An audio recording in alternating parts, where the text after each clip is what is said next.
yeah. Hi, this is Matt Gressick coming with you with another episode of Brick and Mortar. I'm your host, Matt Gressick, and your other host, I'm Eric Eversole. We're pleased to be back with you. This week, we're going to take a step out and do something we've done before. We have, what do we call it, Matt? It's a special episode. After school special. Right, exactly. So a couple of weeks ago, if you were listening, and we hope you were, we stepped out for an episode to have teachers give snippets of advice about how to make back to school night as productive as possible. So teachers giving advice to parents and other people about what to do. We have a similar thing coming up now. Yeah. We have, usually at the end of the first quarter, there's parent conferences are scheduled. And although that feels similar, it's a different thing altogether because back to school night is en masse and parent conferences are one-on-one or a couple-on-one. Yes. And so we have some advice to offer. Yes, and we're going to have a collage that's going to come on in a second. But first, I know the good delegate has some wisdom to offer about this scary moment for both parents, guardians, and educators of their children. And why don't you kick us off? As I take the first bite at the proverbial educational apple. So here we go. So mine is rather specific. The thing I would say about parent conferences is you may have concerns about your student, or you may not, but don't come in a combative mode. Come in ready to figure out if the teacher can help you, and particularly, because we have a lot of them out there. If you have a teacher who's relatively new, first year, second year, third year, and they seem to have made a few mistakes, well, that's possible. I mean, Matt, thinking back to your first year, do you remember making a few mistakes? I certainly do. But we learn well. But what I would say is don't see that as a sign of weakness. Don't come in and sort of, dig in where the weakest spot is. Be helpful, especially if you're a parent who's had other kids come through school. You have some experience. Offer nicely and ask them questions about what they meant to do when they did this or what they meant to do when they did that. Don't try to scare them. It will ultimately not be productive. And besides, generally, I just think it should be Nice to Teachers Month in November. Okay. And so that's my advice. Come in ready to be as helpful and as supportive as you can be while trying to get what you want, especially with newer teachers. So that is a wonderful intro to the rest of these wonderful teachers and educators and their perspectives. Thanks, Matt. And go. Hey, I'm Neil Becker, a community school specialist in Washington County, Maryland. When I think about families getting ready for parent conferences, the most important thing to do to prepare is to get into that learning management system. Whatever the school system utilizes to share grades and assignments, parents should get into that and see what the students are doing, what their grades are, so that way they're prepared when they enter the classroom to talk to the teacher. Chad Jemison, technology teacher. I think coming to the conference with grace, knowing that there's always two sides to a story, is most important for parents to know. Carol Carruthers.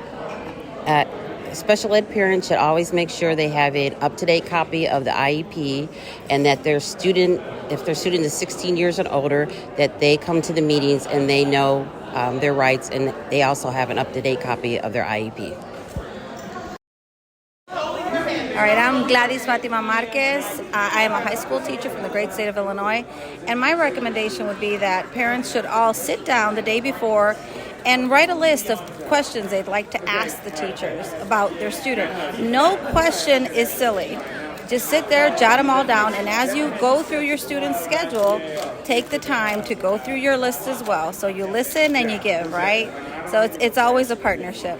Glad to share. Hi, Christine Sampson Clark from NEA, and my one wish is that parents talk to their children before they come to Congress, so there's no surprises. They got to show that we have communication between the teacher, the parent, and the child. Thanks a lot.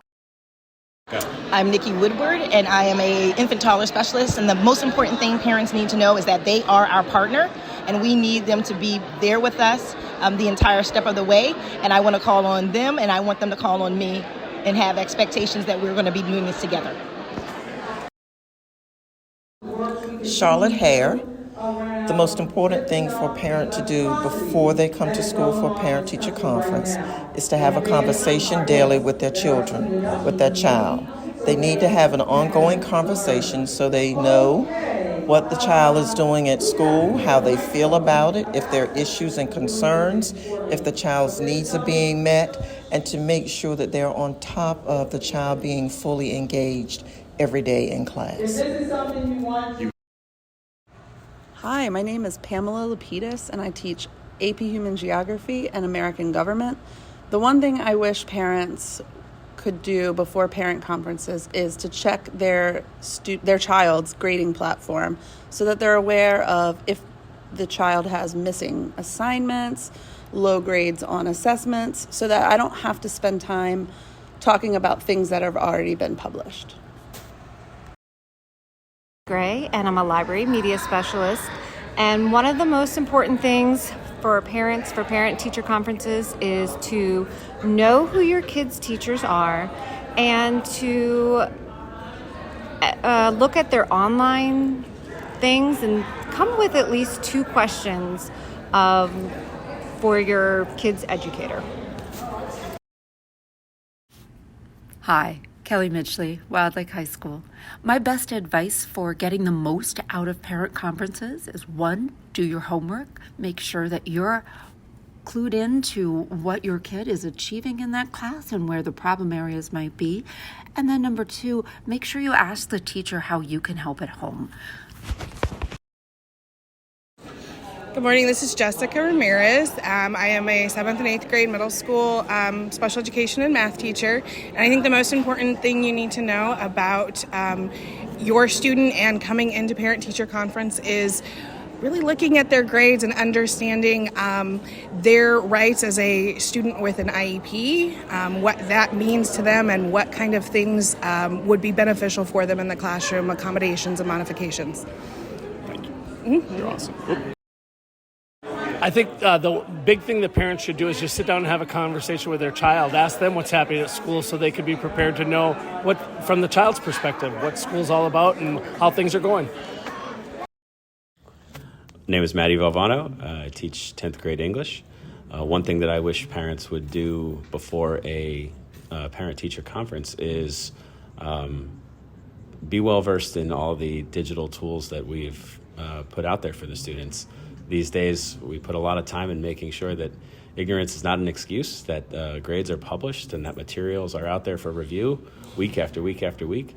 And it's always a more substantive discussion if parents and guardians come in well-versed in those tools and those topics so that we can get to the crux of the matter, which is the child, the human, the student. And well, there you go. Hopefully you've pulled something good out of all that, but we're not quite done, because at the top, I got to give my piece of advice, and now we go, you could call me the penultimate, although it was well before the second to last, but I go to the ultimate, the grandmaster.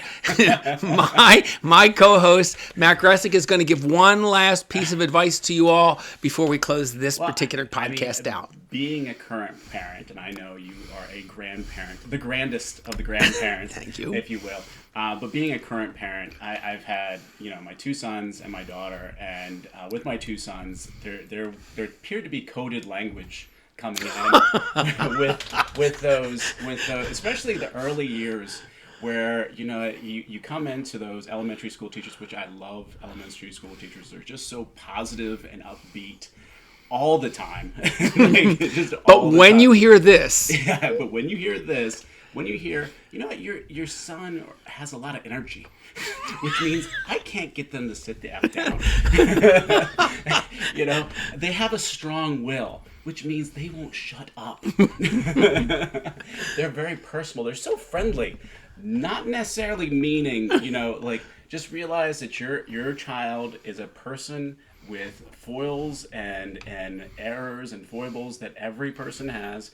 And while they may be an angel, maybe their halo is just a little bit crooked. Don't be afraid to read between the lines a little. Maybe ask your kids what the teacher means by that, right? It's great. That's great advice. We do try to be very positive, but we do have messages to deliver, so listen carefully. Every once in a while, just be aware. Be aware of that messaging. But that's pretty much it Yeah. for us. Thank you to all the teachers. We'll be back in a couple of weeks with another episode where we'll return to our format of finding someone really interesting to interview, someone who's been inside the brick and mortar of a school. But for now, we hope that this special episode is instructive and maybe a little bit of fun. Yep. Have a wonderful day. Take care. Bye.